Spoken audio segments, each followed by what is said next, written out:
Il existe des livres que personne n'a le droit de lire. Des manuscrits entourés de mystères, de morts inexpliquées, de malédictions.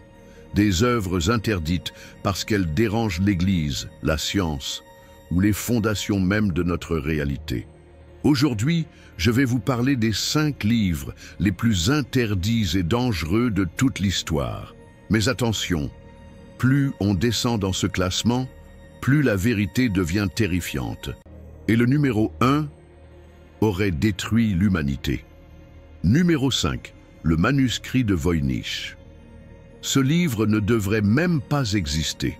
Découvert en 1912 dans un monastère oublié, il est écrit dans une langue que personne ne comprend. Une langue inconnue, des mots sans origine, des lettres que nul ne parle. Les dessins, des plantes qui n'existent pas, des femmes nues immergées dans des bains étranges. Certains croient à un canular, d'autres à une œuvre venue d'ailleurs. Des chercheurs affirment avoir entendu des chuchotements en le lisant. Un d'eux a disparu, un autre a perdu l'esprit. Et on raconte que chaque fois qu'on l'ouvre, quelque chose regarde. Numéro 4. Le livre de Soïga. En apparence, un vieux grimoire d'occultisme, mais quand l'alchimiste John Dee, conseiller personnel de la reine Elisabeth I, mit la main dessus, il comprit vite. Ce n'était pas un livre ordinaire. Il passa des années à le déchiffrer. Avec l'aide d'un médium qui prétendait parler aux anges, le livre parle de démons, de mathématiques célestes et de la fin du monde. La seule personne à avoir partiellement réussi à le traduire serait morte exactement 3 jours plus tard. Coïncidence ou châtiment divin? Numéro 3. Le Grand Grimoire. Aussi appelé le Dragon Rouge, ce livre est un manuel complet pour invoquer Lucifer lui-même. Il décrit des rituels, des objets maudits, des pactes sanglants. Écrit au XVIe siècle, il fut immédiatement interdit par l'Église. Mais le mal était déjà fait. Plusieurs exemplaires ont survécu, cachés, vendus, échangés sous la table. Ceux qui l'ont lu affirment avoir vu des ombres, entendu des voix. Et certains affirment qu'il ne s'agit pas d'un simple texte, mais d'une porte. Numéro 2. Le Codex Gigas, la Bible du diable. Le plus gros manuscrit médiéval jamais écrit, 624 pages, 75 kilos. Une rumeur dit qu'un moine condamné à mort a promis de rédiger un livre rassemblant toute la connaissance humaine, en une nuit. Impossible, pas si on vend son âme. Au cœur du livre, un portrait terrifiant du diable, sur une pleine page, comme s'il avait voulu signer l'œuvre lui-même. Le codex contient des prières, mais aussi des recettes sataniques. Ceux qui l'ont consulté affirment avoir été hantés pendant des semaines. Un gardien de bibliothèque aurait même été retrouvé, en train de se griffer le visage en répétant « Il m'a vu ». Numéro 1. Le livre de Thoth. Écrit, dit-on, par le dieu égyptien de la sagesse et de la magie. Ce livre accorderait le pouvoir absolu, parler aux animaux, contrôler les éléments et même ressusciter les morts. Trop dangereux pour l'humanité, il aurait été caché dans un lieu que nul ne peut atteindre. Mais certains chercheurs affirment l'avoir entrevu, brièvement, dans un tombeau oublié d'Égypte. Tous ceux qui se sont mis à le chercher ont disparu. Tous, sauf un. Et ces derniers mots, avant de sombrer dans la folie, auraient été « Je l'ai lu, et maintenant, je ne suis plus seul ». Ces livres existent. Certains sont encore là, enfermés dans des coffres ou des bibliothèques interdites. D'autres attendent peut-être d'être retrouvés, mais une question demeure. Lire l'interdit. Est-ce accéder à la vérité ou signer sa propre fin? Si vous avez aimé ce voyage à travers les ténèbres, abonnez-vous, car d'autres secrets vous attendent dans les archives légendaires. Dans les montagnes de la Grèce antique, se trouvait un temple où même les rois venaient s'agenouiller. Là-bas, une femme au regard perdu murmurait l'avenir. Elle était la voix des dieux.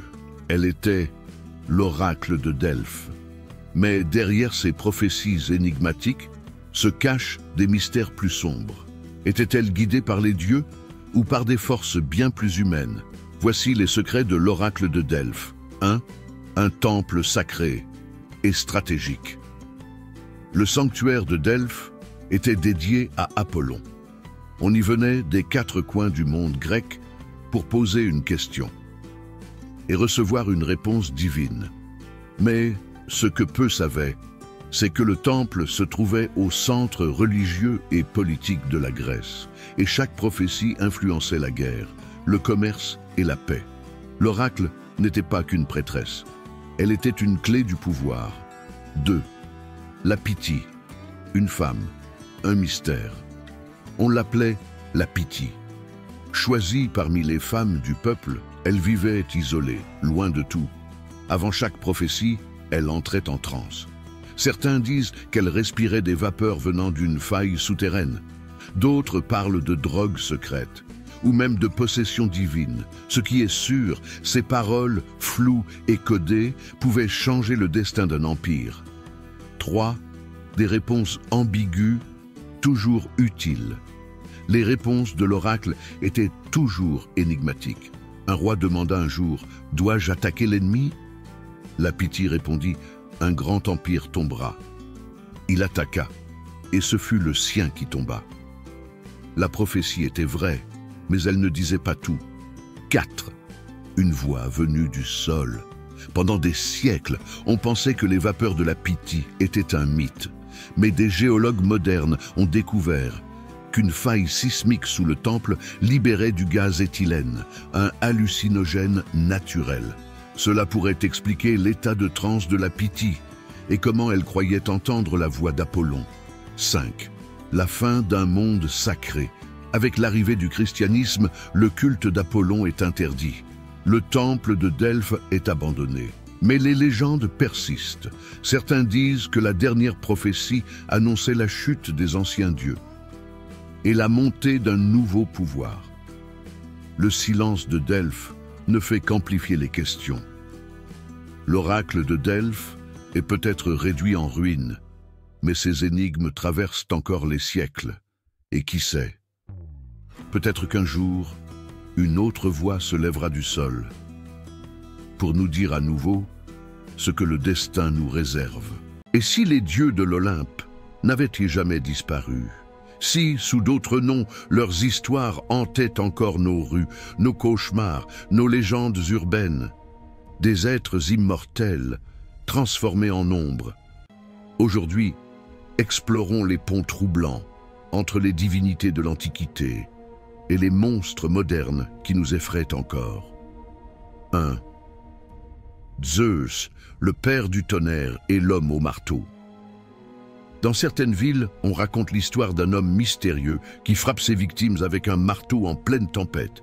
Il n'attaque que les nuits d'orage, disparaît aussitôt après. Mais cette légende urbaine ressemble étrangement à la colère de Zeus, dieu du ciel et du tonnerre, connu pour punir les mortels d'un seul éclair. Ce n'est peut-être pas un fou, mais un dieu déguisé. 2. Hadès, le maître de l'ombre et les disparitions inexpliquées. Des enfants qui disparaissent sans trace, un métro fantôme qui ne revient jamais. Des témoins parlent d'un homme pâle, aux yeux noirs, vêtu d'un long manteau noir, vu juste avant chaque disparition. Mythe moderne? Peut-être. Mais les Grecs auraient reconnu là la silhouette d'Hadès, souverain des enfers, toujours prêt à réclamer des âmes. 3. Héra, l'épouse vengeresse et la dame en blanc. Dans plusieurs pays, la légende de la dame en blanc hante les routes. Une femme trahie, abandonnée, revenue pour se venger des infidèles. Mais dans la mythologie grecque, qui mieux que Héra, déesse du mariage, incarnait la jalousie et la vengeance? Et si cette légende n'était qu'une de ses formes modernes? 4. Hermès, le messager et l'homme au chapeau. Des vidéos de surveillance dans les aéroports, les métros ou même les forêts isolées montrent un même personnage. Un homme au chapeau, rapide, insaisissable. Certains l'appellent le voyageur éternel. Cela évoque Hermès, dieu des chemins, des messages, mais aussi celui qui guide les âmes vers l'au-delà. 5. Arès, le dieu de la guerre et les rixe sanglantes. Certains quartiers sont le théâtre de bagarres étranges, toujours aux mêmes endroits, comme si une force invisible poussait à la violence. Des gens deviennent agressifs sans raison. Simple coïncidence? Ou bien une manifestation d'Arès, le dieu de la guerre, avide de chaos, qui rôde encore dans nos villes modernes? 6. Artémis, la chasseuse et les apparitions dans les forêts des campeurs affirment avoir vu une femme solitaire armée d'un arc accompagnée de loups ou de cerfs. Elle les observe, mais ne parle jamais. Parfois, elle disparaît dans un nuage de brume. C'est exactement la description d'Artémis, déesse de la chasse et des lieux sauvages.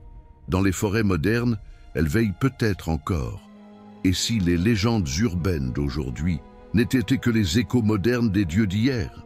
Peut-être que les mythes ne meurent jamais, ils changent de visage et continuent à nous observer, à nous tester dans l'ombre de nos peurs. Abonne-toi à Les Archives légendaires pour découvrir chaque semaine les mystères, les mythes et les histoires oubliées qui hantent notre monde. Active la cloche, car la prochaine légende pourrait bien être plus proche que tu ne le crois. Au cœur de l'Atlantique, une mer étrange piège les navires. Pas de rivage, pas de vent, juste des disparitions. Bienvenue dans la mer des Sargasses. Voici ces 5 mystères les plus terrifiants. Numéro 5. Le brouillard silencieux. Plusieurs navigateurs ont rapporté avoir traversé un brouillard dense et surnaturel dans la mer des Sargasses. Mais ce n'était pas un brouillard ordinaire. Aucun bruit, aucun vent, juste un silence complet. Les boussoles deviennent folles, le GPS cesse de fonctionner et pendant quelques heures, c'est comme si le monde extérieur avait disparu. Numéro 4. Le navire fantôme du Rosalie. En 1840, le Rosalie, un navire français, est retrouvé intact à la dérive. Tout semble normal à bord, repas sur la table, voile en bon état, cale pleine, mais aucun membre d'équipage, disparu sans laisser de traces. Seul un canari, vivant, chante dans le silence. Un mystère toujours sans réponse. Numéro 3. Le cimetière de navires. La mer des Sargasses est connue pour être un véritable piège marin. Des centaines d'épaves y reposent, coincées entre les algues épaisses. Certaines datent du XVIe siècle, d'autres sont plus récentes. Aucun naufrage n'a été signalé, juste des bateaux, avalés par les Sargasses. Et personne ne sait pourquoi. Numéro 2. Les créatures géantes. Des marins parlent d'ombres colossales sous les vagues, des tentacules qui glissent entre les algues, des yeux rouges qui brillent dans les profondeurs. Certains disent qu'un monstre marin dort ici plus ancien que l'humanité, et que parfois, il se réveille. Numéro 1. La faille temporelle. La théorie la plus terrifiante. La mer des Sargasses cacherait une faille dans le temps. Plusieurs témoignages racontent que des navires y ont disparu, pour réapparaître des années plus tard, comme si le temps s'était figé. Et d'autres n'en sont jamais revenus.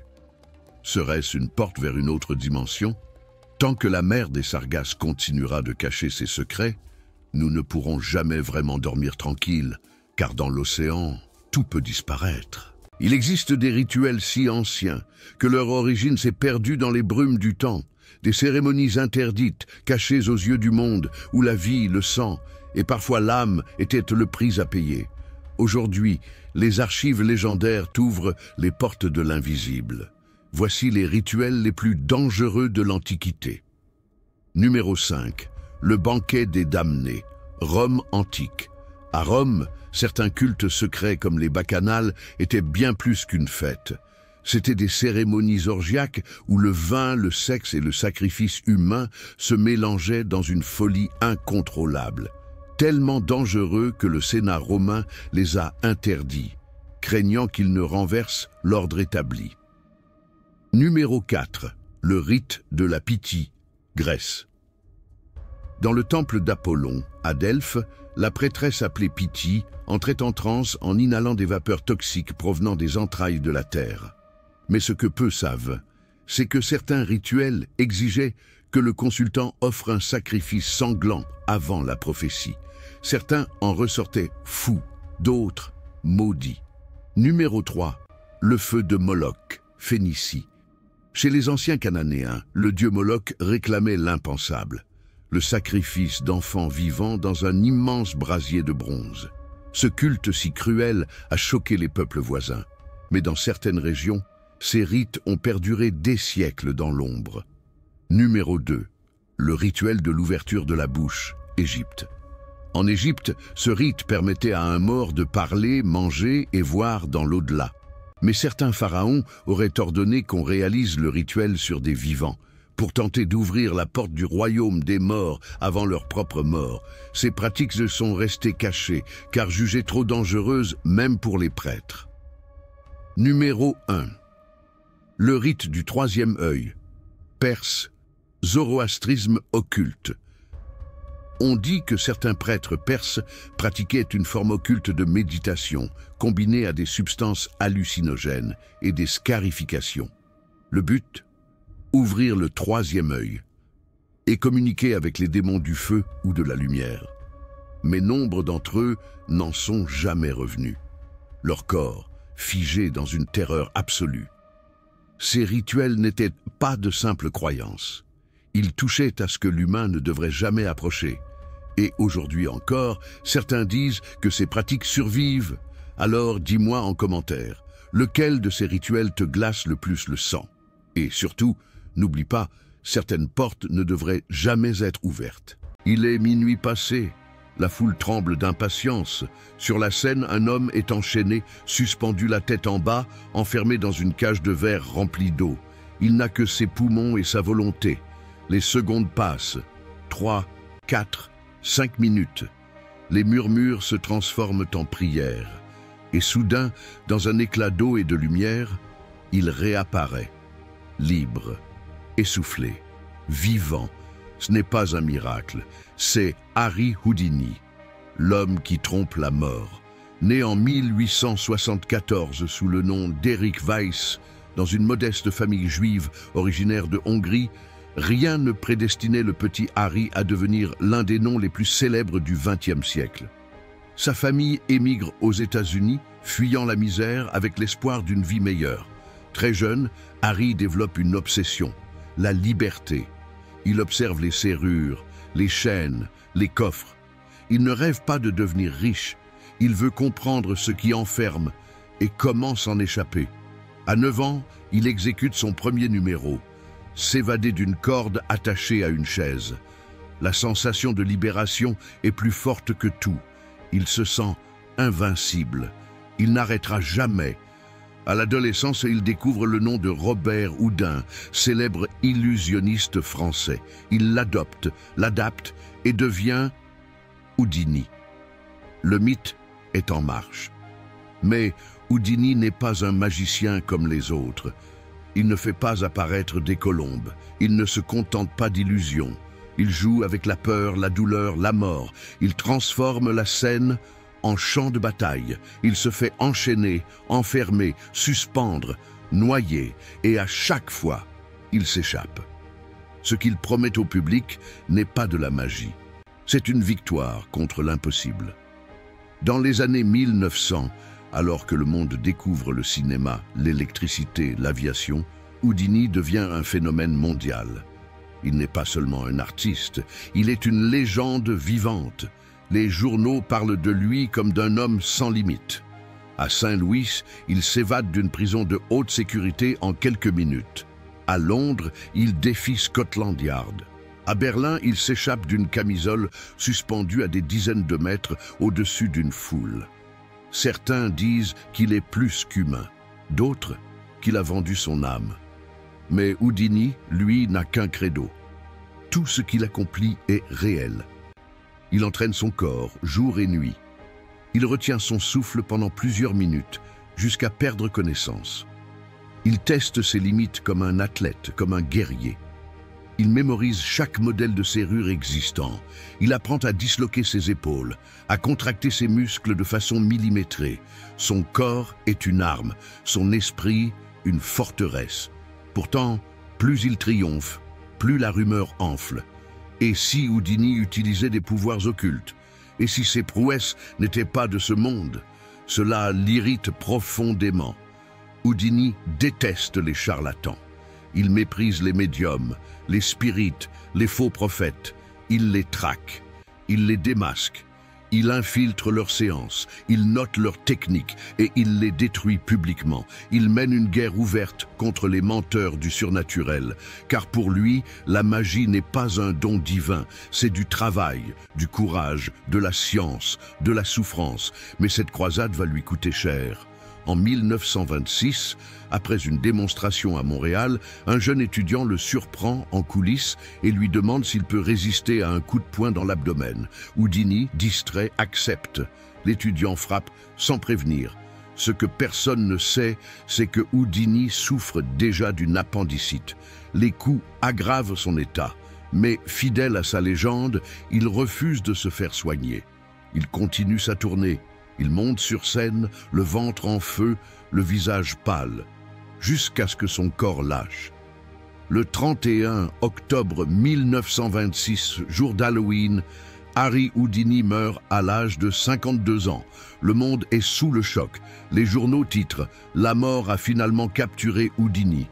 Mais la question reste, comment un homme aussi résistant, aussi préparé, a-t-il pu mourir d'un coup aussi banal ? Certains crient au complot, d'autres murmurent le nom des spirites qui l'avaient humilié, d'autres encore pensent que c'était son dernier tour, qu'il reviendrait. Avant sa mort, Houdini avait passé un pacte avec sa femme, Bess, un mot de passe, une phrase secrète que lui seul connaissait. Si l'au-delà existe, il la lui transmettra. Pendant 10 ans, chaque 31 octobre, Bess organise une séance spirituelle. Chaque année, elle tend l'oreille, attend un signe. Mais rien ne vient.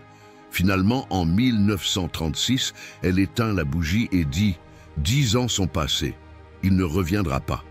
Mais l'histoire ne s'arrête pas là. Des médiums affirment avoir reçu le message. Des objets volent, des cadenas se referment seuls dans des musées. La maison des Houdini, à Harlem, devient un lieu hanté. Des enquêteurs du paranormal parlent de voix, de chaînes qui claquent, d'ombres qui bougent.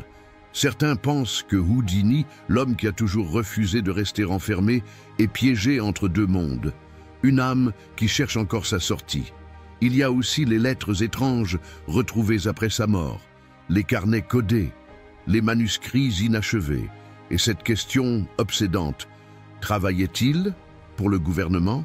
Plusieurs documents suggèrent que Houdini aurait été un espion pour les États-Unis.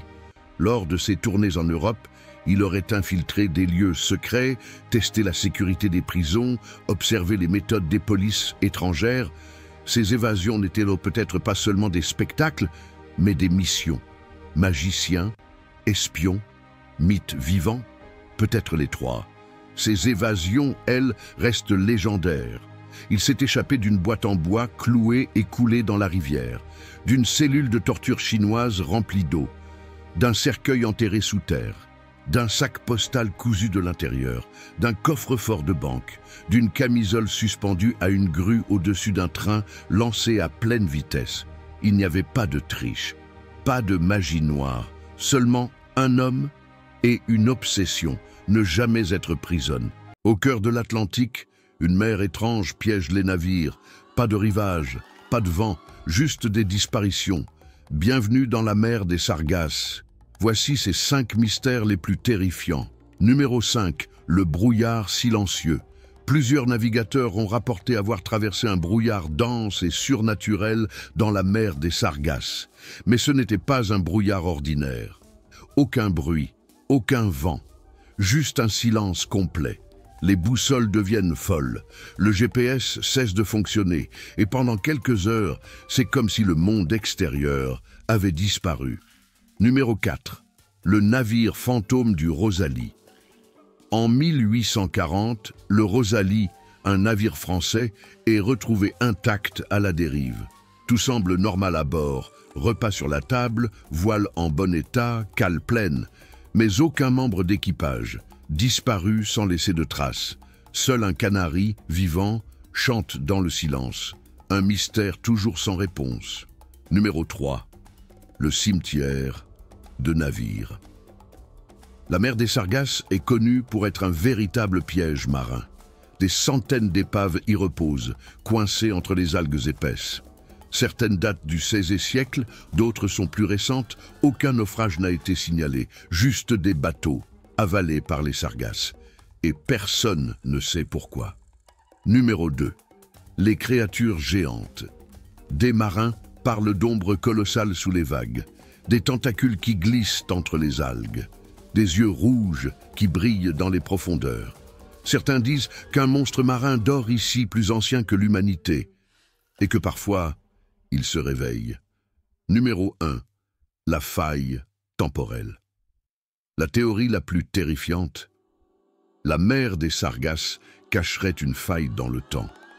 Plusieurs témoignages racontent que des navires y ont disparu, pour réapparaître des années plus tard, comme si le temps s'était figé. Et d'autres n'en sont jamais revenus. Serait-ce une porte vers une autre dimension ? Tant que la mer des Sargasses continuera de cacher ses secrets, nous ne pourrons jamais vraiment dormir tranquilles, car dans l'océan, tout peut disparaître. Dans la fumée des encens et les tambours qui frappent à nuit, un nom résonne avec puissance et respect. Ogun, dieu du fer, du feu, des armes et de la guerre. Un Loa redouté, invoqué dans les moments de chaos, mais aussi de création. Aujourd'hui, nous plongeons dans les profondeurs du culte vaudou pour révéler les mystères du guerrier sacré, du forgeron divin, de celui qui peut protéger ou détruire. Voici Ogun, le dieu que même les autres Loa n'osent défier. Ogun est un Loa du panthéon vaudou, originaire des traditions de l'Afrique de l'Ouest, notamment du peuple Yoruba. Il est le dieu du fer, du feu, de la guerre, des armes, de la technologie, mais aussi du courage et du progrès. En Haïti, il est souvent perçu comme un héros révolutionnaire, un esprit guerrier lié à l'indépendance. Il ne parle pas, il frappe. Et quand il frappe, l'ordre ancien s'écroule pour laisser place à la liberté. Ogun n'a pas une seule face. Il en a plusieurs. Ogun Ferré, le guerrier sanglant, maître du combat et du feu. Ogun Badagris, celui qui protège et guérit par la force. Ogun Batala, lié à la justice et à la vérité. Ogun Panama, lié aux luttes modernes, notamment politiques. Chaque Ogun a sa couleur, ses offrandes, ses danses. Et chaque apparition est une explosion d'énergie brute. Couleur, le rouge, le sang, la passion, le feu. Offrande, rhum, fer, viande crue, cigares, instruments, tambour, machette, cloche. On le trace avec des VV en forme de croix ou de lame. Lorsqu'il descend dans un fidèle, il marche comme un soldat, les yeux en feu, la bouche pleine de paroles guerrières. Possédé par Ogun, on devient l'arme de la justice et du feu sacré. Ogun est devenu un symbole majeur durant la lutte pour l'indépendance d'Haïti.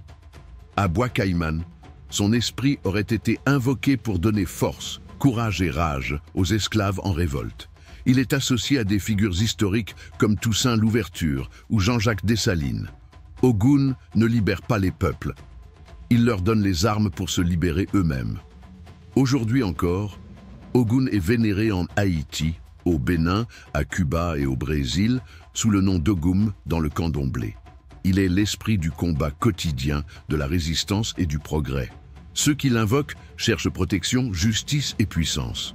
Ogun n'est pas seulement un dieu de guerre, il est le feu qui forge, le fer qui coupe, le cri de l'homme qui se libère, un esprit redoutable, mais aussi un allié loyal. Si tu oses l'appeler, prépare-toi à marcher dans la flamme ou à y brûler. Abonne-toi à les archives légendaires pour découvrir les Loas, les mythes et les esprits les plus puissants de l'histoire. Active la cloche, car la prochaine légende pourrait bien te hanter. Il est minuit passé. La foule tremble d'impatience. Sur la scène, un homme est enchaîné, suspendu la tête en bas, enfermé dans une cage de verre remplie d'eau. Il n'a que ses poumons et sa volonté. Les secondes passent. 3, 4, 5 minutes. Les murmures se transforment en prières. Et soudain, dans un éclat d'eau et de lumière, il réapparaît. Libre, essoufflé, vivant, Ce n'est pas un miracle, c'est Harry Houdini, l'homme qui trompe la mort. Né en 1874 sous le nom d'Eric Weiss, dans une modeste famille juive originaire de Hongrie, rien ne prédestinait le petit Harry à devenir l'un des noms les plus célèbres du XXe siècle. Sa famille émigre aux États-Unis, fuyant la misère avec l'espoir d'une vie meilleure. Très jeune, Harry développe une obsession, la liberté. Il observe les serrures, les chaînes, les coffres. Il ne rêve pas de devenir riche. Il veut comprendre ce qui enferme et comment s'en échapper. À 9 ans, il exécute son premier numéro, s'évader d'une corde attachée à une chaise. La sensation de libération est plus forte que tout. Il se sent invincible. Il n'arrêtera jamais. À l'adolescence, il découvre le nom de Robert Houdin, célèbre illusionniste français. Il l'adopte, l'adapte et devient Houdini. Le mythe est en marche. Mais Houdini n'est pas un magicien comme les autres. Il ne fait pas apparaître des colombes. Il ne se contente pas d'illusions. Il joue avec la peur, la douleur, la mort. Il transforme la scène en champ de bataille. Il se fait enchaîner, enfermer, suspendre, noyer. Et à chaque fois, il s'échappe. Ce qu'il promet au public n'est pas de la magie. C'est une victoire contre l'impossible. Dans les années 1900, alors que le monde découvre le cinéma, l'électricité, l'aviation, Houdini devient un phénomène mondial. Il n'est pas seulement un artiste, il est une légende vivante. Les journaux parlent de lui comme d'un homme sans limite.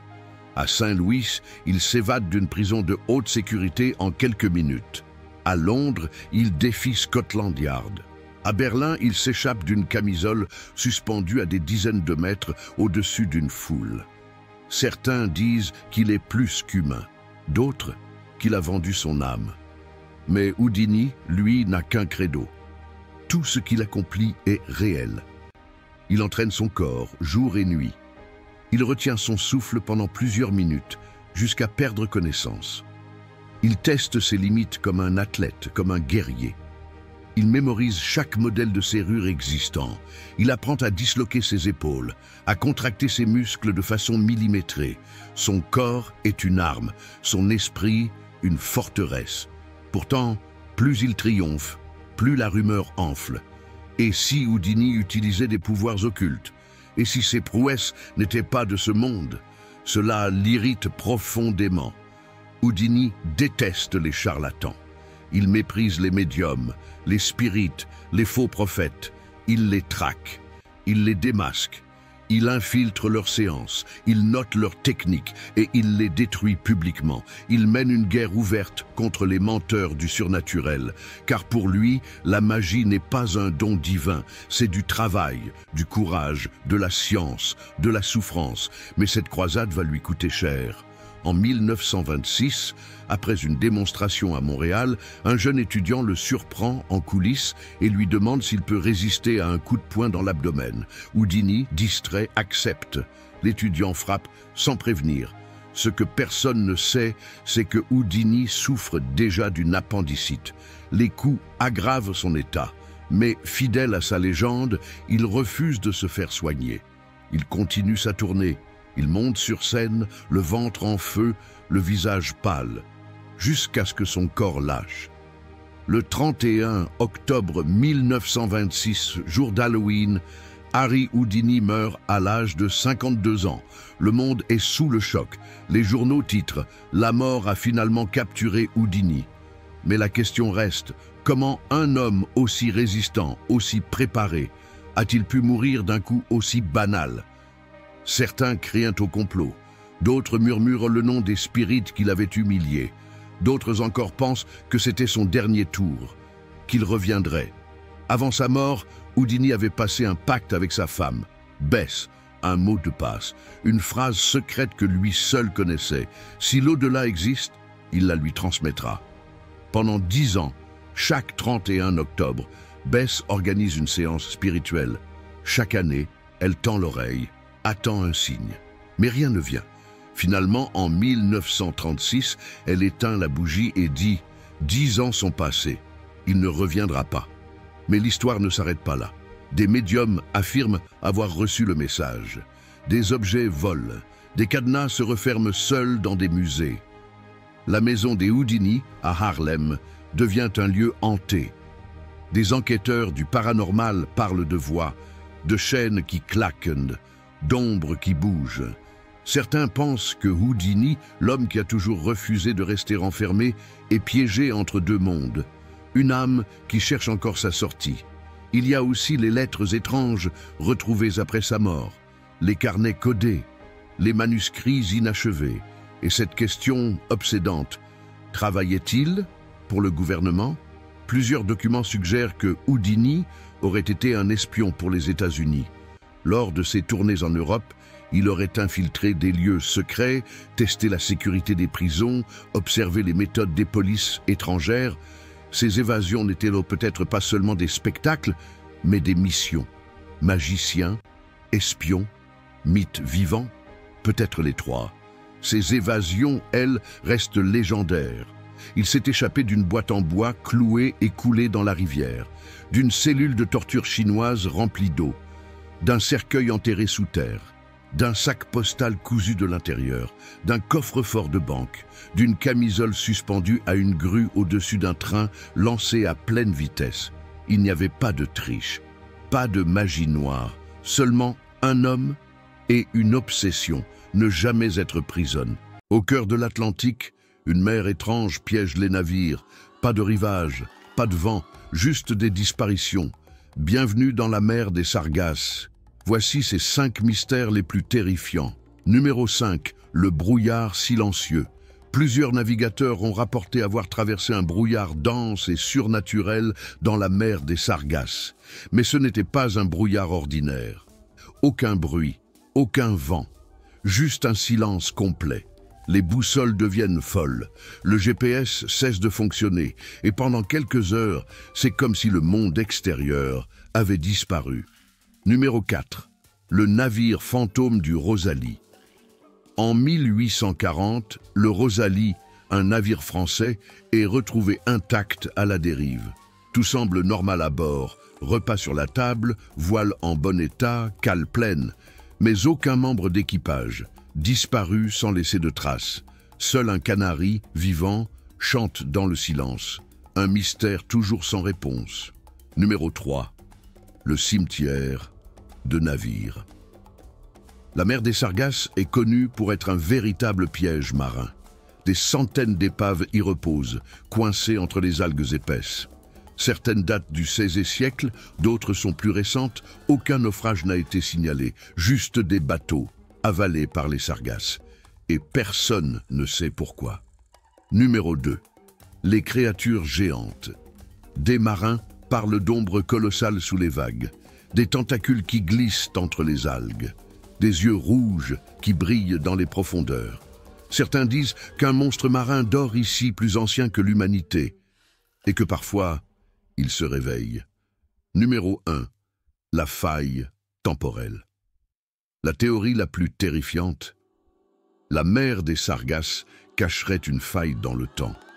Plusieurs témoignages racontent que des navires y ont disparu, pour réapparaître des années plus tard, comme si le temps s'était figé. Et d'autres n'en sont jamais revenus. Serait-ce une porte vers une autre dimension?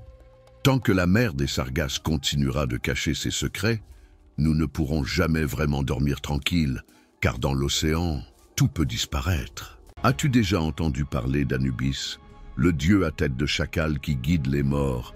Mais savais-tu que certains ont tenté de détourner son pouvoir, qu'ils ont voulu ramener les morts à la vie, et qu'ils en ont payé le prix fort? Car lorsque l'on appelle la mort dans le monde des vivants, elle ne repart jamais seule. Aujourd'hui, les archives légendaires t'emmènent dans les profondeurs du désert égyptien, là où même les âmes ne trouvent plus le repos. Anubis est l'un des plus anciens dieux d'Égypte, tête de chacal, regard froid. Il règne sur les tombeaux, les rituels funéraires et surtout sur le destin des âmes après la mort. Son rôle, peser le cœur des morts sur la balance divine. Si ton cœur est plus lourd que la plume de vérité, tu es effacé, dévoré par le monstre Amit. Et ton nom disparaît à jamais. Il ne juge pas comme un homme, il applique la loi éternelle, sans pitié, sans erreur. Mais derrière ce guide des morts se cache une force bien plus ancienne et bien plus terrifiante. Il y a très longtemps, dans un temple oublié près du Nil, un jeune prêtre nommé Kamet perdit son frère dans un accident tragique. Dévasté, il chercha un moyen de le ramener, pas pour les dieux, pas pour l'honneur, pour lui seul. Dans les anciens grimoires, il découvrit un rituel interdit, un appel direct à Anubis, un pacte dangereux, invoquer le dieu de la mort, non pas pour guider une âme, mais pour la ramener dans le monde des vivants. Une nuit sans lune, le rituel fut accompli. Le sang coula, les noms oubliés furent prononcés, et Anubis répondit. Il ne parla pas, il n'en avait pas besoin. Son regard seul faisait trembler les pierres. Il posa une main froide sur la poitrine de Kamet et le condamna. Le frère revint, mais il n'était plus vivant. Sa peau était glacée, ses yeux vides. Il ne parlait pas, il ne respirait pas, et Kamet ne dormit plus jamais. Des voix le hantaient, des ombres le suivaient. Il ne mourait pas, mais il ne vivait plus non plus. On dit que la dernière fois qu'on l'a vu, il marchait lentement, près d'un vieux cimetière, à la tombée de la nuit. Un chacal noir à ses côtés, et dans l'air, un étrange son métallique, comme celui d'une balance en or. Aujourd'hui encore, certains laissent des offrandes à Anubis pour alléger leur cœur, d'autres se tatouent son image sur la peau, espérant qu'il les oubliera. Mais si un jour, tu ressens un frisson dans le dos, si tu entends des murmures que personne d'autre n'entend, ne te retourne pas, car peut-être qu'Anubis est déjà là et qu'il est en train de peser ton cœur. Top 6 des objets les plus maudits de la Grèce antique. Dans la Grèce antique, les dieux offraient parfois des cadeaux aux humains. Mais ces présents n'étaient pas toujours des bénédictions. Certains objets portaient en eux la malédiction divine. Des artefacts aussi magnifiques que dangereux, capables de changer une vie ou de la briser. Voici les 6 objets les plus maudits de la mythologie grecque. Numéro 6. Le tissu de Pénélope. Pénélope, l'épouse d'Ulysse, attendait son mari disparu depuis des années. Chaque jour, elle tissait un voile, et chaque nuit, elle le défaisait en secret. Ce tissu n'était pas ensorcelé, mais il est devenu le symbole d'une malédiction invisible, celle de l'attente éternelle, une ruse brillante, devenue une prison de solitude. Numéro 5. Le char de Phaéton. Phaéton, fils du dieu Hélios, supplia son père de conduire le char du soleil, mais les chevaux divins étaient incontrôlables. Le char dévia, brûla le ciel, incendia la terre, jusqu'à ce que Zeus intervienne et foudroie Phaéton. Ce n'était pas un honneur, mais un piège pour les mortels trop ambitieux. Numéro 4. Le bouclier de Méduse. Athéna offrit à Persée un bouclier brillant comme un miroir pour affronter Méduse. Grâce à lui, il évita son regard pétrifiant. Mais après la victoire, la tête de Méduse resta incrustée dans le bouclier. Et ceux qui croisaient son reflet finissaient figés pour l'éternité. Une arme redoutable, mais instable, même pour un héros. Numéro 3. Le diadème d'Harmonie. Ce bijou fut offert par les dieux à Harmonie, fille d'Arès et d'Aphrodite. Mais son destin fut marqué par la guerre, la trahison et la douleur. Le diadème passa de femme en femme, semant la malchance partout où il allait. Un joyau magnifique, porteur d'une malédiction divine. Numéro 2. L'épée de Damoclès. Le roi Denis voulait faire comprendre à Damoclès que le pouvoir est toujours menacé. Il le fit asseoir sur son trône, mais au-dessus, il suspendit une épée tenue par un simple crin de cheval. L'épée ne tomba jamais, mais sa présence suffisait à inspirer la peur, le symbole parfait du danger constant qui entoure ceux qui dominent. Numéro 1. La boîte de Pandore. Créée par Zeus, elle fut confiée à Pandore, la première femme. Curieuse, elle l'ouvrit et relâcha tous les maux du monde, maladie, guerre, haine, jalousie. Mais au fond de la boîte restait un dernier élément, l'espérance. Un cadeau piégé, déguisé en offrande divine. Ces objets ne sont pas que des légendes. Ils racontent la peur des Grecs face au pouvoir, à la trahison, à la colère des dieux, des objets magnifiques, mais porteurs de malheur. Et toi, si tu les trouvais aujourd'hui, oserais-tu les toucher?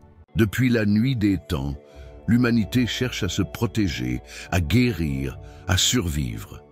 Mais bien avant la médecine moderne, il y avait autre chose, des rituels, des symboles, des invocations, et parfois des sacrifices.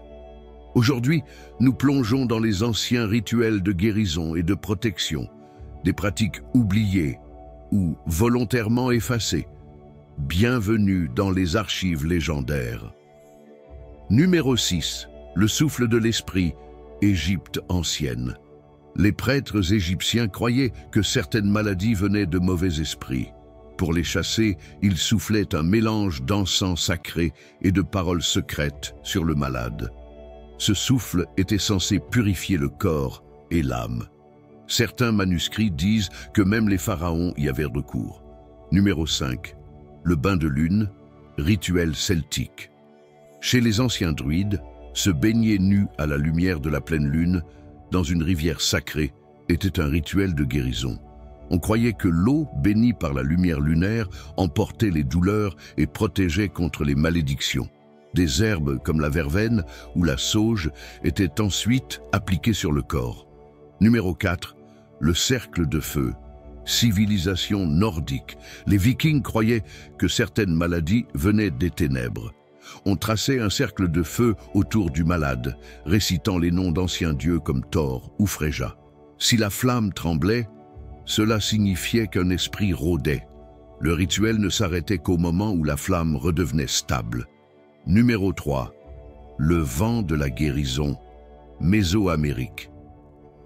Les chamans mayas invoquaient les vents sacrés pour chasser la maladie. À l'aide de plumes et de fumée de copal, ils dirigeaient le souffle vers les points du corps affectés. Ce vent, disent les anciens codex, ne venait pas de la terre, mais des dieux. Numéro 2. L'œil protecteur, Méditerranée antique. Avant d'être un bijou à la mode, l'œil protecteur était un puissant talisman. Fabriqué avec soin, puis activé par des prières à Hécate ou à Apollon, il protégeait des maladies, du mauvais œil et des trahisons. Certains disaient qu'il pouvait même prévenir la mort, si l'on en portait 3 autour du cou. Numéro 1. Le rituel du sang, Afrique ancienne.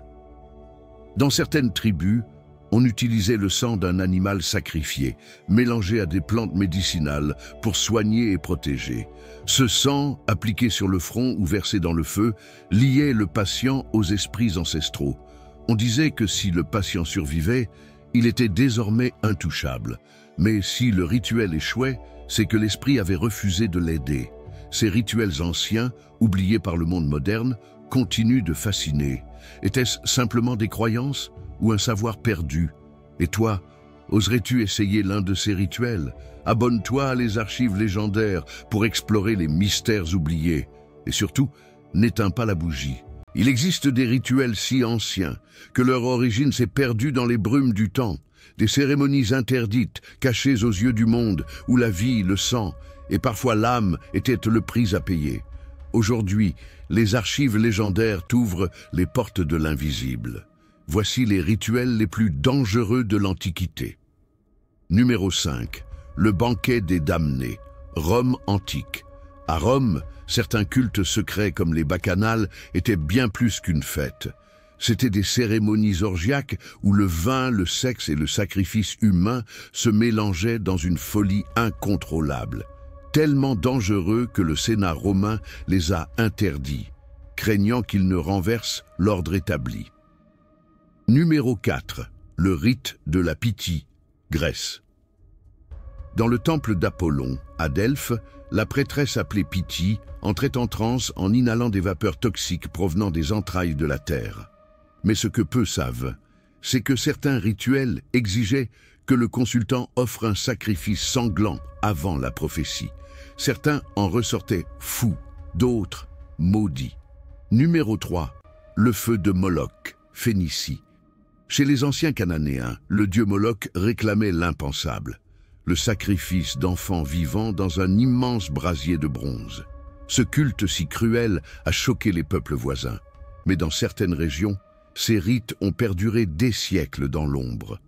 Numéro 2. Le rituel de l'ouverture de la bouche, Égypte. En Égypte, ce rite permettait à un mort de parler, manger et voir dans l'au-delà. Mais certains pharaons auraient ordonné qu'on réalise le rituel sur des vivants, pour tenter d'ouvrir la porte du royaume des morts avant leur propre mort. Ces pratiques se sont restées cachées, car jugées trop dangereuses même pour les prêtres. Numéro 1. Le rite du troisième œil, perse, zoroastrisme occulte. On dit que certains prêtres perses pratiquaient une forme occulte de méditation, combinée à des substances hallucinogènes et des scarifications. Le but ? Ouvrir le troisième œil et communiquer avec les démons du feu ou de la lumière. Mais nombre d'entre eux n'en sont jamais revenus, leur corps figé dans une terreur absolue. Ces rituels n'étaient pas de simples croyances. Ils touchaient à ce que l'humain ne devrait jamais approcher. Et aujourd'hui encore, certains disent que ces pratiques survivent. Alors dis-moi en commentaire, lequel de ces rituels te glace le plus le sang? Et surtout, n'oublie pas, certaines portes ne devraient jamais être ouvertes. Atlantide, la cité perdue, était-elle en Afrique? Et si je vous disais que la légendaire cité d'Atlantide ne se trouvait pas au fond de l'océan, mais en plein cœur du désert africain? Un lieu oublié, balayé par les vents du Sahara, mais portant encore les cicatrices d'un passé grandiose. Bienvenue dans les archives légendaires, où aujourd'hui nous partons sur les traces d'une civilisation disparue, à la recherche de la vérité derrière la cité engloutie d'Atlantide. Tout commence avec Platon, philosophe grec du IVe siècle avant J.C. Dans ses dialogues Timée et Critias, il raconte l'histoire d'une île immense, plus grande que la Libye et l'Asie réunies, située au-delà des colonnes d'Hercule, l'actuel détroit de Gibraltar. Atlantide, un royaume riche, prospère mais orgueilleux. Les dieux, en colère face à sa décadence, l'auraient englouti en une nuit, dans un cataclysme apocalyptique. Mais était-ce simplement une allégorie ? Où Platon décrivait-il un lieu réel? Dans le désert de Mauritanie, un étrange phénomène géologique intrigue les chercheurs. La structure de Richa, surnommée l'œil de l'Afrique. Vue du ciel, elle ressemble étrangement à la description d'Atlantide. Des cercles concentriques de terre et d'eau, un diamètre d'environ 50 km, une altitude correspondant à une ancienne mer intérieure. Des géologues disent que c'est une formation naturelle, mais d'autres pensent que c'est l'ancien cratère d'une cité disparue, dont les vestiges auraient été effacés par le temps et le sable. Certains explorateurs ont remarqué des traces de canaux artificiels, des pierres taillées dispersées, des cartes anciennes, comme celle de Piri Reis, qui montrent des terres aujourd'hui disparues. Et surtout, la localisation. Au-delà du détroit de Gibraltar, proche d'un désert aujourd'hui, vestige d'une civilisation avancée, peut-être. Certains vont jusqu'à dire que les survivants d'Atlantide se seraient réfugiés en Égypte, apportant avec eux leur savoir, à l'origine même des pyramides. Et si l'Atlantide n'était pas engloutie sous l'eau, mais ensevelie sous le sable? Et si Platon avait dissimulé la vérité sous un voile de philosophie pour éviter que ce savoir tombe entre de mauvaises mains? Le Sahara, immense et mystérieux, cache encore des secrets que la science n'a pas tous percés. Mais une chose est certaine, l'histoire d'Atlantide fascine toujours, et chaque grain de sable pourrait contenir un fragment de la vérité. Alors, la cité d'Atlantide était-elle une simple légende, ou le souvenir déformé d'une civilisation oubliée d'Afrique? La vérité dort peut-être encore sous les dunes. À vous d'en juger. Abonnez-vous à les archives légendaires et rejoignez-nous pour de nouvelles explorations à la frontière du mythe et de l'histoire. Bois Caïman, le début de la révolution haïtienne. En 1791, Saint-Domingue était l'une des colonies les plus riches du monde. Elle appartenait à la France et produisait une énorme quantité de sucre, de café et d'autres ressources. Mais cette richesse reposait sur l'esclavage. Des centaines de milliers d'Africains étaient réduits à l'état d'esclaves.